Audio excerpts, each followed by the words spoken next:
Hello everyone, it's your boy Jeff again. This time we're going into the spin zone. This is spin zone number 78. I think I got the number right. And got 10 albums to show, plus a CD. So yeah, it's not all vinyl all the time on the spin zone. I love CDs, I got nothing against them. So and I have a wonderful one to show you towards the end. So let's get right to it, shall we? Covering what I've been listening to for the last probably 2 to 3 weeks is a soundtrack. Shut your mouth. Just talk about shit. Wonderful soundtrack from Isaac Hayes. Of course, from the iconic movie Shaft. Damn right. I can't help myself whenever I do that. I always do that. You can ask my wife. She's sitting right behind the camera. She's laughing. She's nodding her head. She's like, yep. And fun fact, if you substituted Jeff instead of Shaft when you sang the song, it fits perfectly. Who's the cat that won't cop out when there's danger all about? Jeff. Right on. Pow. I know. Okay, back to normal. Aside from the iconic title track, which was a big hit for Isaac Hayes, the rest of this album is wonderful too. Mostly along the lines of, the funk and soul that Isaac Hayes is known for.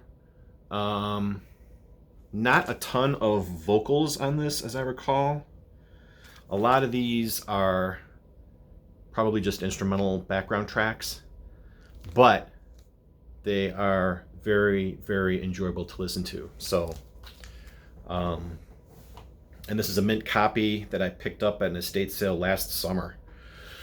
So, yeah, I've been, because of this whole COVID-19 crisis thing, my intake of records has went down to almost nothing. I mean, there is one new entry, one new purchase that I made that you'll see later on in this stack. But for the most part, I've been working down my crate to the point where I could fit all of the Bob Dylan box sets in the crate now and still have plenty of room to move everything around. So the stack has been shrinking. So I guess if there's been a silver lining in all of this stay-at-home stuff, it's that it's kind of forced me to listen to things I've bought and things that have been given to me. And then not too long after I played Shaft, found out that Little Richard passed, and this is the only album by Little Richard that I've got. Little Richard sings spirituals. This is actually a reissue of the album, which came out in 1963 originally. I think this copy probably came out a couple years later, but the title was Little Richard Sings Protest Songs, if I recall correctly. I think I looked this one up because I didn't know anything about it. So it was part of the stack of the free records that I got last summer from that guy. So I kept it based on condition and that it was Little Richard, but to hear him sing these doesn't sound like the Little Richard, singing Good Golly Miss Molly. His voice is very deep on this record, very powerful. He's projecting it very powerfully, and it does not sound like rock and roll version of Little Richard. I'll tell you that right now. But that didn't make it any less enjoyable. Very strong gospel flavor to this album, and it's worth having in your collection. I enjoyed it. My wife enjoyed it. It's I think you almost have to be in a specific mood to listen to it, because it's very serious, it's very gospel, but it's also very good. So played this one in honor of Little Richard, who had passed at that time, which was a couple of weeks ago. Then one of the few Fleetwood Mac albums that I didn't own on vinyl. I just played this when I made my quick and dirty box set review video. Say You Will. This is the album from 2003, when it was just a 4-piece band. Christine McVie did not was not a part of the band when this was made. So it's just Lindsey, Stevie, Mick Fleetwood, and John McVie. I like this album. It has one of my very favorite Fleetwood Mac songs actually on it, called Peacekeeper. I love that song. It was a Lindsey lead vocal. And there's a lot of music on this record. There's something like 15 songs on this thing. I mean, it's a 2-record set, but man, there's a lot of music on this album. And I think this is still the last album of original material that Fleetwood Mac put out. I don't think they've done anything since. I know the Buckingham McVie album that came out a couple years ago was supposed to be a Fleetwood Mac album because all 4 of these members play on it. Well, no, I should say not all 4. Christine McVie took Stevie Nicks' place. She did not appear on that album, and I think that's what prevented it from becoming a Fleetwood Mac album. I'm not a fan of Stevie Nicks these days because pretty sure she's the reason why Lindsey got fired from the band, which I thought was total BS, but I'm not going to go off in the weeds on that. I'm going to focus on the good stuff, which is this record. I liked it a lot, and I just wish that these guys would just bury the hatchet and just make music instead of just becoming a legacy touring act. Because Lindsey Buckingham's a monster musician. He's a monster guitarist. Musically, he's almost genius level, I would say. One of my favorite rock guitarists ever. So this album is a great showcase for him and his work. Say you will. Love this record. Next, we got a couple of albums from 1986, I believe. We got Sheila E. This is Romance 1600. And Love Bizarre is the big track off of this album, which takes up like almost half of a side. And you gotta love the hair and the outfits from the 80s, don't you? I've always liked Sheila E. And any of the Prince proteges or the Prince family albums, if you want to call it that, they all basically sound like Prince albums. And I know he appears on this album too, but there's nothing wrong with that. Sheila E. is a great vocalist, and this is just a fun listen.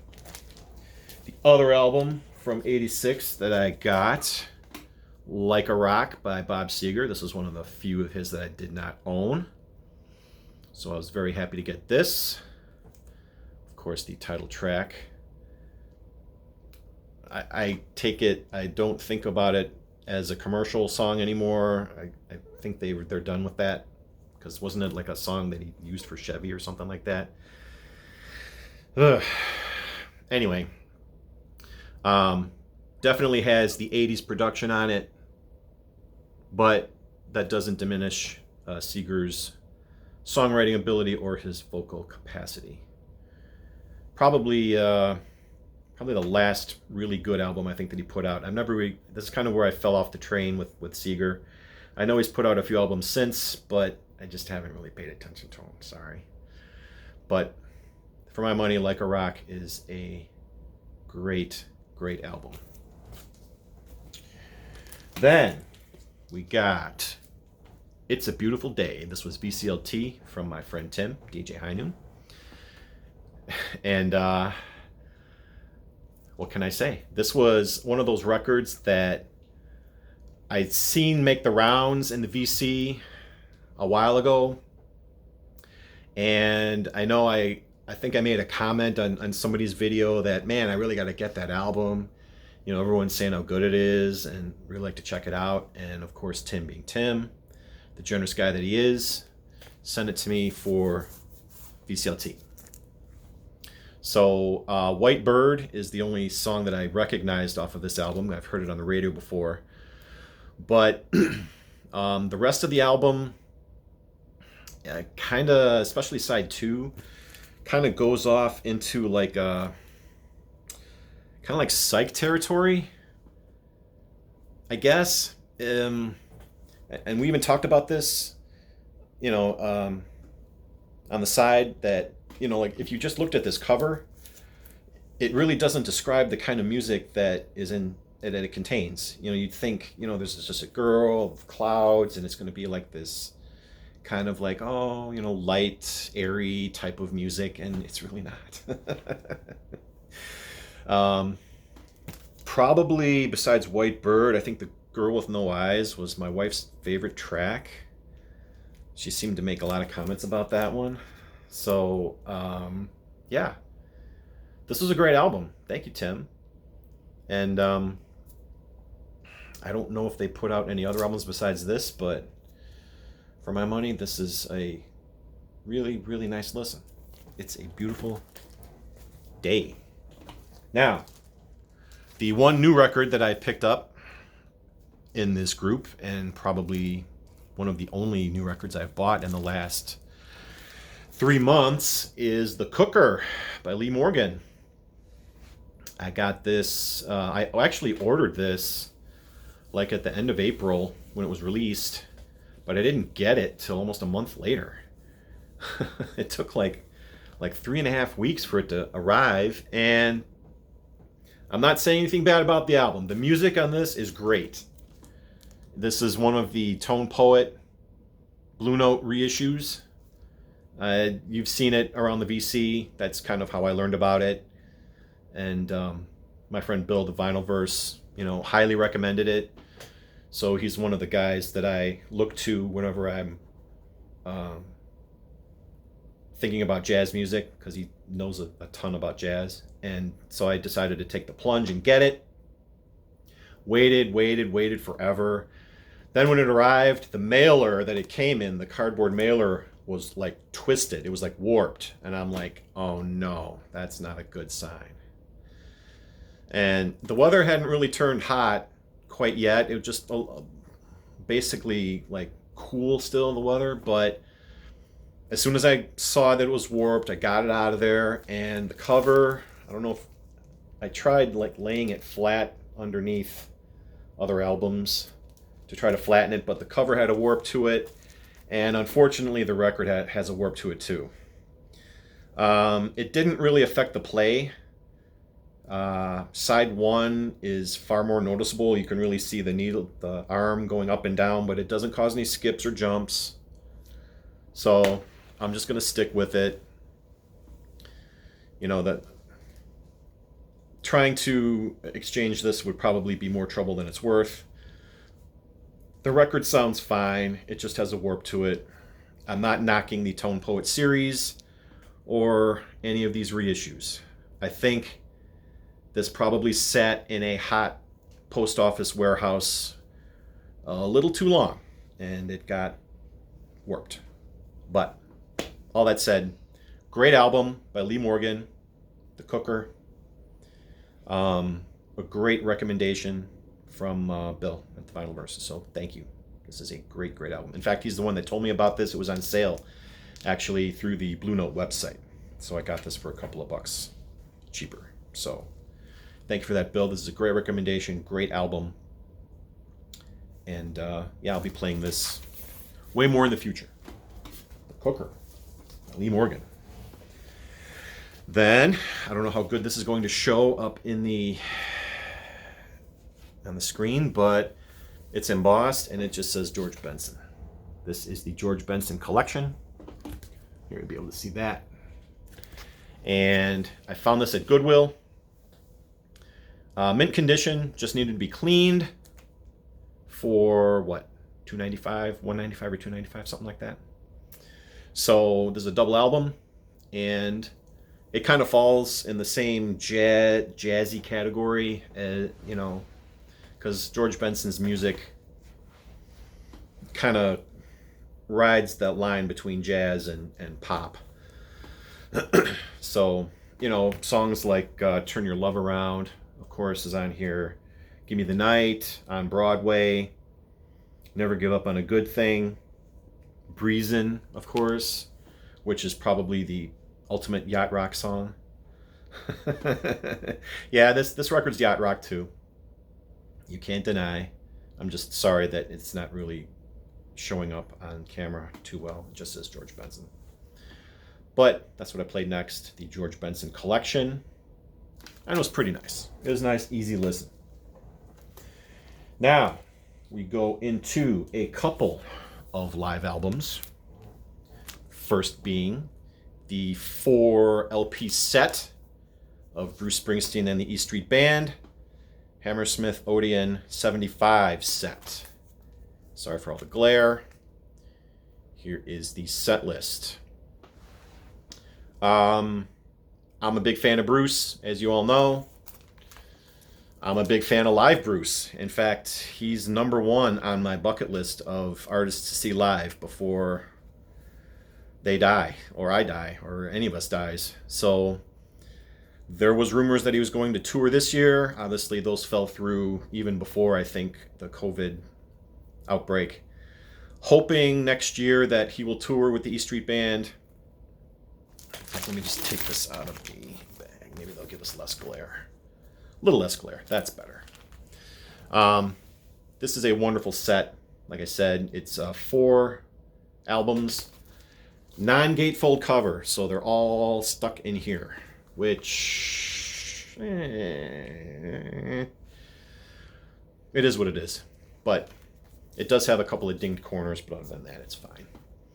Wonderful music, covering, Bruce's albums up through Born to Run. Here, I'll just show you probably be able to read this a little bit easier without the glare.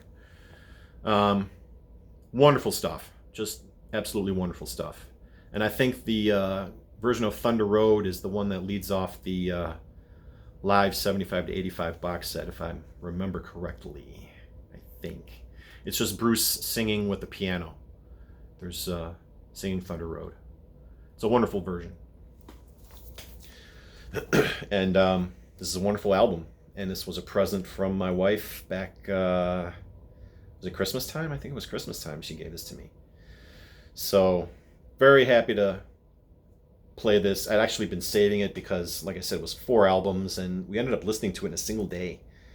And I didn't even think we were going to do that, but it was just so good. We just kept on going. We took a little break after, I think, the second album, and then we played the other 2 in the afternoon. Wonderful stuff. Can't get enough live Bruce, which is why I followed it up with a CD of more live Bruce.